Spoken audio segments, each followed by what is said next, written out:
But when it comes to the lessons of Karbala, one of the lessons that you will learn from Karbala itself, and I said in the beginning when I started my lectures that you can learn a lesson from each and every single one of those individuals that were on the side of Abu Abdullah al-Hussein alayhi salam. And the lesson that you learn from Mullah Abbas is a lesson in loyalty. How do you become loyal? And who do you become loyal to? Do you become loyal, or are you loyal to the government of the time? No. Are you loyal to your own nafs? Are you loyal to your own desires? No. Who are you loyal to? Abul Fazl Abbas alayhi salam, he teaches what? That you become loyal to the Imam of the time. You become loyal to the Imam of the time. And how do you become loyal to the Imam? Look at the way he was loyal. As Brother Mazen said, he got to Al-Qami. He had water in his hand, but he doesn't drink. He doesn't drink. He throws away. Why? Because the Imam of the time and his children, they're all thirsty. How do you bring an individual like this into this world? That's what everyone needs to ask themselves. How do you bring an individual like this? If, for example, the mothers, they want an individual who's going to be loyal to the Imam of the time, they're going to need to look at the life of who? Lady Zahra Salawat? No. Where's Lady Zahra? Where are all of you? They're going to need to look at the life of the mother of Abul Fazl Abbas alayhi salam. The mother. And learn what she did. If you look at history, you see that Lady Baneen, she raised her children with the idea that you all are not the equals of Hassan, Hussein, Zainab, and Kulthum. She raised all of them with the idea that they are all your masters and you are their servants. They are all your masters and you are their servants. Where did she get this idea from? This is knowledge that is being passed down. This is education that is being passed down. Where did she get it from? You look at history and you read about Hizam. You look at history and you read about the mother of Lady Baneen. The narrations, they say that there was a time when Baneen, when she was about to get married to Amir al-Mu'mineen,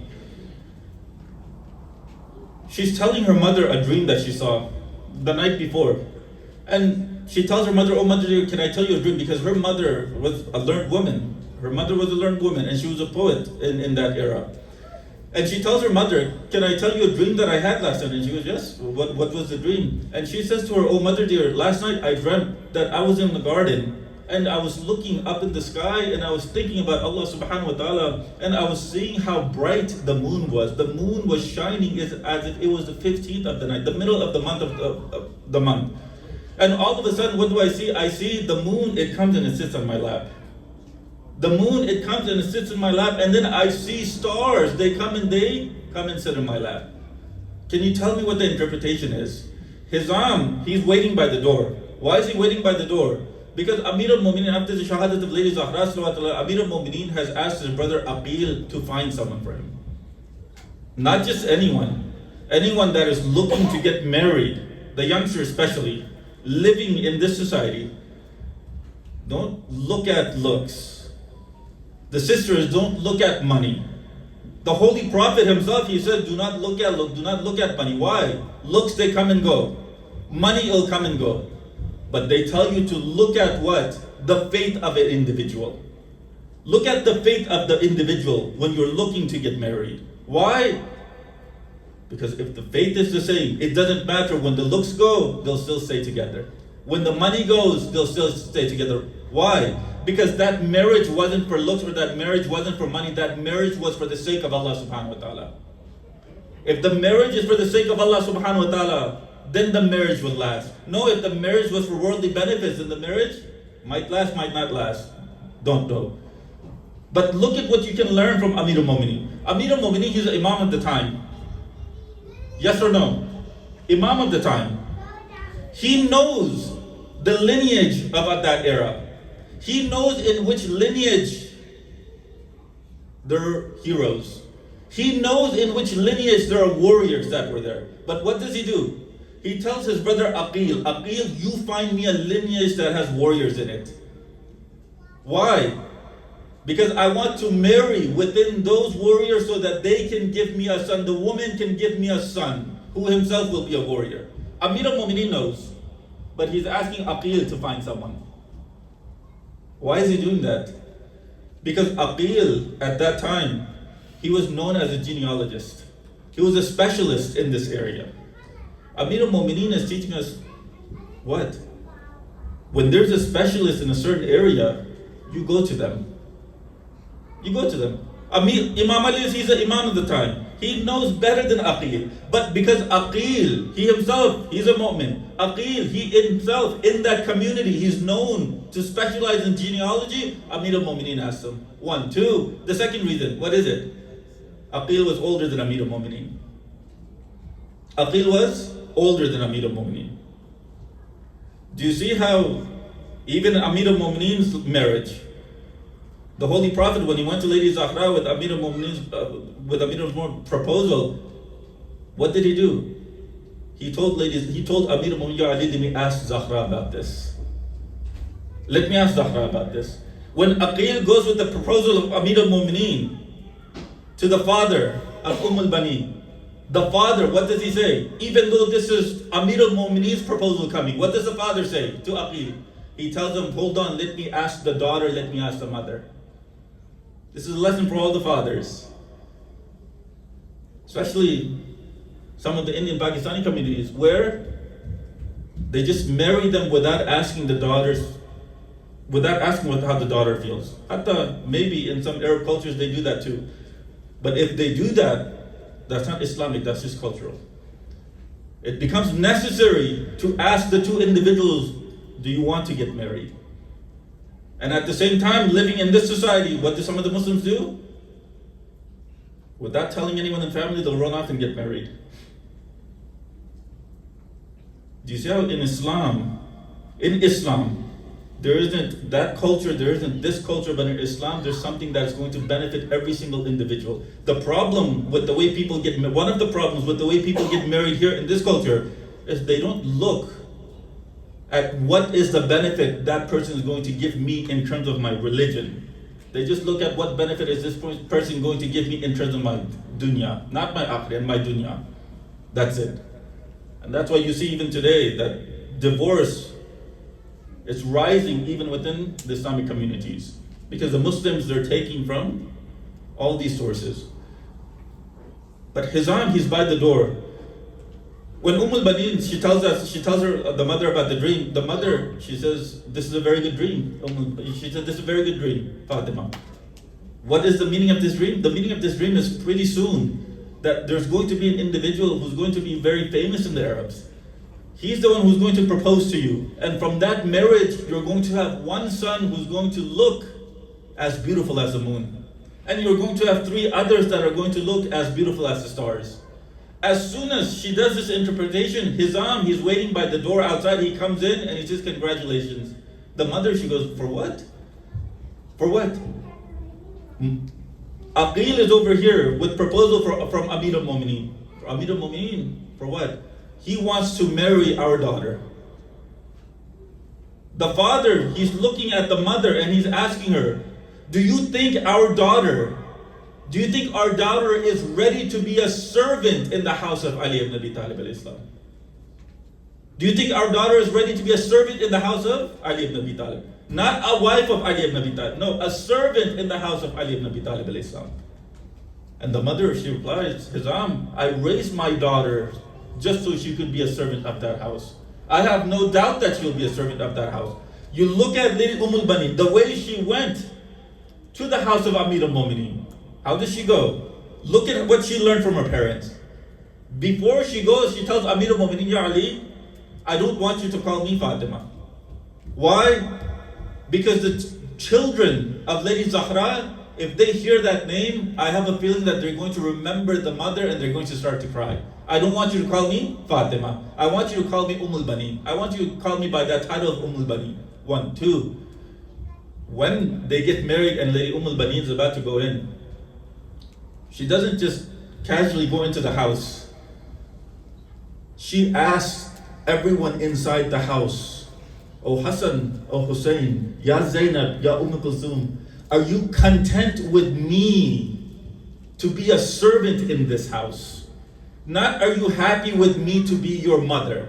Not are you content with me to be your mother. No. Are you content with me to be a servant in this house? This is the way that al-Baneen was raised. And you see that this is exactly how she raised Abul Fazl Abbas alayhi salam. Till the moments of Mullah Abbas's last breath, he never called Hussein brother. Never. One of the narrations says yes, and inshallah we'll get to it. That the very last moment before Mullah Abbas left this world, he called him brother one time. Oh, why? Only and only because Abu Abdullah Hussein al-Islam, he asked him. That was it. But every time he called on Abu Abdullah Hussein al-Islam, how did he call him? Did he say Ya Hussein? No, he didn't. Ya Mawla, Ya Sayyidi, Ya Imami. This is the way he was raised. The loyalty you learn from Abul Fazl Abbas alayhi salam. And you see that this type of loyalty, that some of the companions of the Imams, they had this type of loyalty. They had this type of loyalty, where they were ready to sacrifice their life for the Imam of the time. Misam Tammar. What did he do? Hands cut off, feet cut off, hatta the tongue was cut off, and he was still praising Amir al-Mu'mineen. He was still praising Amir al-Mu'mineen. That's loyalty. Loyalty, Abul Fazl Abbas alayhi salam, he's the personification of loyalty in Karbala. He personified what loyalty truly meant. This verse of the Quran that I started this lecture off with, Allah subhanahu wa ta'ala says what? In Surah Al-Ahzab, verse number 23, among the believers are men who have been true to their covenant. This verse is regarding, the narrations, they say that this verse was regarding Hazrat Hamza alayhi salam, this verse was regarding Amir al-Mu'mineen alayhi salam. When Hazrat Hamza alayhi salam, he was shaheed, this verse was revealed, where Allah subhanahu wa ta'ala says, amongst the believers are men who have been true to their covenant with Allah subhanahu wa ta'ala, and of them are some who have completed their vow. The vow was to sacrifice their life for Allah subhanahu wa ta'ala. Hazrat Hamza, he sacrificed his life for Allah subhanahu wa ta'ala. And some are still waiting. Some are still waiting. And those people that were still waiting, the narrations, they say that refers to Ali ibn Abi Talib alayhi salam. Why? Because he constantly used to pray to Allah subhanahu wa ta'ala, Ya Allah, give me shahada. He constantly used to tell the Holy Prophet to pray that I'm shaheed. They're still waiting. But they have never changed their determination in the very least. If you apply this verse to the events of Karbala, you see that covenant of sacrificing yourself for Allah subhanahu wa ta'ala, for the Imam of the time, it applied to each and every single one of those companions of Abu Abdullah Hussein alayhi salam. Each one. When one passed, all of them, they were waiting. When one passed, others were waiting. One passed, others were waiting. That's loyalty. How do you and I become that loyal? We read the history of individuals like Abul Fazl Abbas alayhi salam. That's how you become loyal. If you want to look at his history, I can speak about his strength. But what are we going to gain from speaking about Mullah Abbas's strength? What we need to get from we can never, no matter how much we weight lift, no matter what kind of gym, no, we'll never get to that strength. We'll never have that strength. But what do we need to gain from Abul Fazl Abbas alayhi salam? The moral lesson that he teaches. That's the most important part. The moral lesson that he teaches. And that moral lesson is of loyalty. If you look at his life, was he just loyal to Abu Abdullah Hussein alayhi salam? No. You look at what he did in the first battle that he fought in was Siffin. The first battle that he fought in was Siffin. The narrations, they say that he was 12, 13 years old. The battle of Siffin. He goes out wearing Amir al-Mu'mineen's clothes, his armor. He goes out. When he fights the enemies, they're thinking that that's Ali ibn Abi Talib fighting. He's killing the enemies the way that Amir al-Mu'mineen used to kill the enemies. The enemies are thinking that that's Ali ibn Abi Talib. As soon as he comes back, Amir al-Mu'mineen, he comes out of his tent. Now they see Amir al-Mu'mineen and they see this person who's just killed so many people. They ask, who is this person? That's when Amir al-Mu'mineen, he takes off the cover of Mullah Abbas's face and he says that this is Abul Fazl Abbas, he is the moon of the Hashimi clan. That's how people understood who Mullah Abbas was. The first battle, Siffin. You look at Mullah Abbas, the loyalty. It's hard to be loyal True strength does not lie in Mullah Abbas's muscles. True strength does not lie in that. The true strength of Mullah Abbas lies in the fact that he was known to be a warrior, yet he himself stayed quiet. The true strength of Amir al-Mu'mineen, yes, he's the one who broke down Khaybar, all of that. But his true strength is that even though he had all of that strength, he stayed quiet. Mullah Abbas, he stayed quiet so many times. When the enemies, they threw arrows at the coffin of Imam Hassan alayhi salam, Abbas, he was ready. Imam Hussein alayhi salam, he said, no, Abbas, we're not going to fight here. That's strength. That's strength. When Imam Hussein alayhi salam was called in Medina to pledge allegiance, what does Mullah Abbas do? He barges in. He wants to take away lives. Mullah Hussein, he says, Abbas, not here. Put away your sword. It's very difficult for someone so powerful to put away their weapon. It's difficult. For a warrior to put away their weapon, that's what's difficult. That's where you find true strength. When the Imam of the time is known, he knows that you're a warrior. He tells you to put away your sword, and you put away your sword. Why? Because you're not loyal to your own whims, you're not loyal to your own desires, you're not loyal to your own self, you're loyal to the Imam of the time. You're loyal to the Imam of the time. If Mullah Abbas, he was to use his sword without the permission of Imam Hussein alayhi salam, then people could say that no, he wasn't loyal to Imam Hussein. He was loyal to his own anger. He was loyal to his own power. He wanted to know. He didn't want to show off his power. He didn't care much. He didn't care for that. That's where true strength is, brothers and sisters. You look at Mullah Abbas, and I don't want to take too much time. Why? Because this is the night of Abul Fazl Abbas alayhi salam. Everything that he endured from the time that he was born till the time he passed away, the love that he had for Abu Abdullah al-Hussein alayhi salam, he had more love for Abu Abdullah al-Hussein alayhi salam than he had for Imam Hassan. Not that he didn't love Imam Hassan, but the first person to hold Abul Fazl Abbas alayhi salam when they were born was Abu Abdullah al-Hussein alayhi salam. The first person that Mullah Abbas saw when he came to this world was Abu Abdullah al-Hussein alayhi salam. And the last person that he sees when he's leaving this world is also Abu Abdullah al-Hussein alayhi salam. Brothers and sisters, this loyalty of Mullah Abbas, this isn't something that you and I can just wake up one night and think that we have. We want to say that we're loyal to the Imam of the time. This is what it means to be loyal. When the Imam, he says, stay quiet, you stay quiet. When the Imam, he says, rise, then rise. That's what it means to be loyal.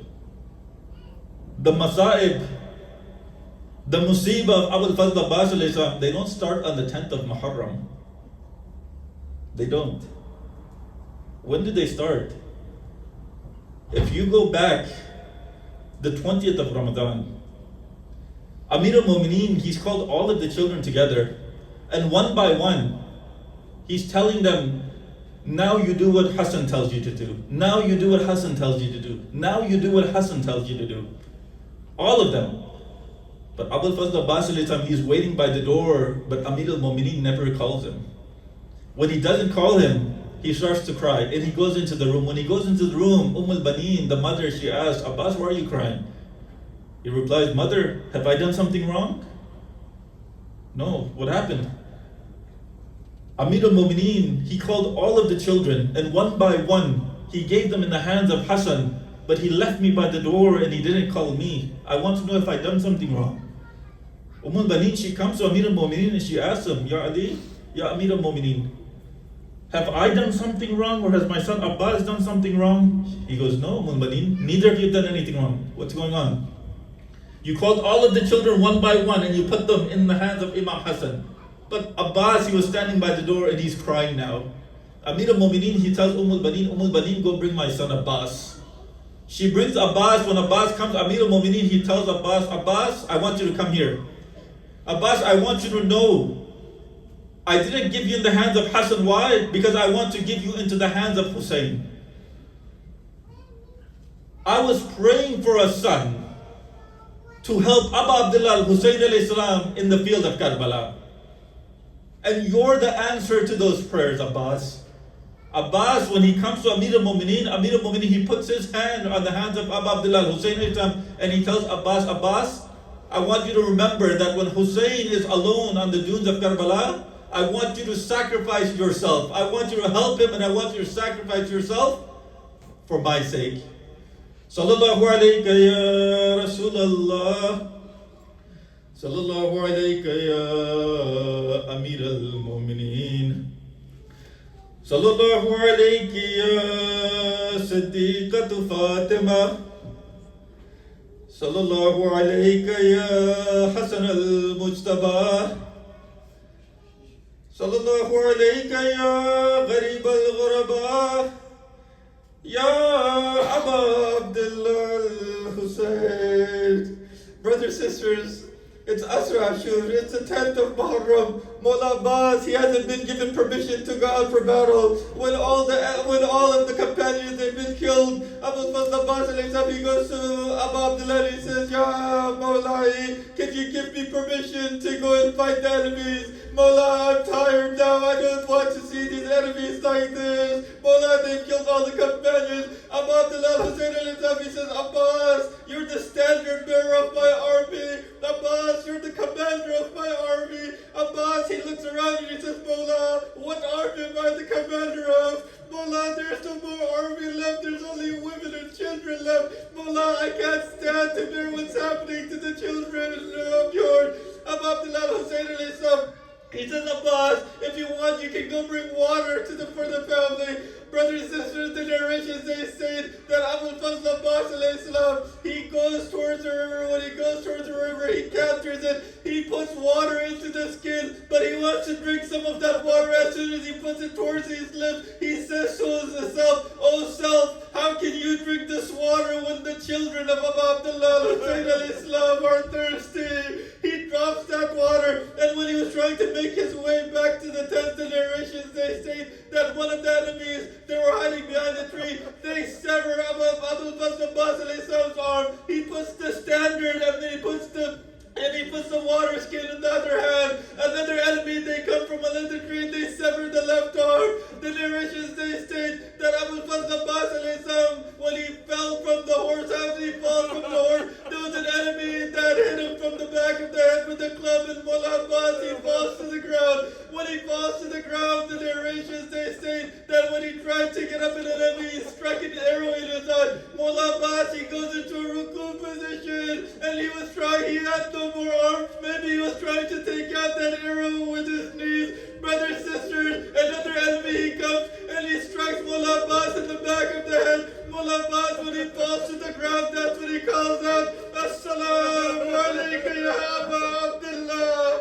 When Abu Abdullah hears the salam, he rushes to where Mullah Abbas had fallen. He puts Mullah Abbas's head in his lap, and he looks at him. Mullah Abbas, he opens his eyes, and he says, Mullah, I'm sorry to have troubled you. Mullah, can I trouble you one last time? And Mullah says, what is it, Abbas? Mullah, my mother had told me that when I was born, the first person that I saw was your face. Mullah, could you do me one favor? There's an arrow stuck in one of my eyes, and there's blood in the other eye. Mullah, if I had my own two hands, I would have taken out the blood. Can you please take out that blood for me? Mullah Hussein, when he takes out that blood, Mullah Abbas, he looked at him, and he says, Mullah, can you do me two more favors?